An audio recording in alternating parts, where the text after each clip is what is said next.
好来，乡亲啊，继续来看这件是这个毒品乌食乌的案件。这是新北市汐止的警方攻入去毒窟，这个嫌犯在落楼死亡。讲讲买10外万的毒咖啡包无还钱，一阵嫌犯去宜兰，甲掠来新北市的汐止，甲刑役要甲讨销。啊，就是警方攻入去要救人掠人的时阵，4个嫌犯当中有一对爸仔行动，为这个6楼爬冷气架啊要来逃走，结果这个老爸再落楼摔死了。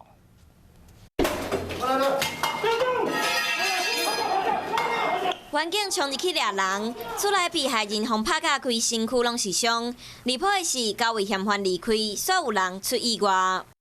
当时这4名嫌犯呢是选择从6楼攀爬这个冷气架的外墙来逃逸，没有想到一名黄姓男子是不幸坠落在2楼，而他的儿子回来找爸爸，才发现爸爸已经不幸摔落身亡。明明逃走的3个人，搁倒来现场，就伫采证的过程，甲警方讲找无老爸，才知影发生憾事。其中1名犯嫌表示，另有1名黄姓犯嫌跳楼逃逸后音讯全无，经该所员警扩大搜查。 发现黄嫌坠落于该大楼2楼的天井。该案件自13号透早，宜兰县东港镇，伫高速公路桥骹，王姓被害人骑奥多摆轰弄，后来佫互掠走。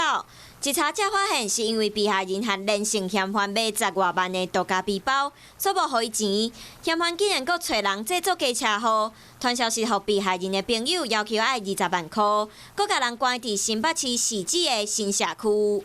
哇！你这拢猫鱼哦！现场的棍仔拢互拍甲猫去，看起来下手真粗残。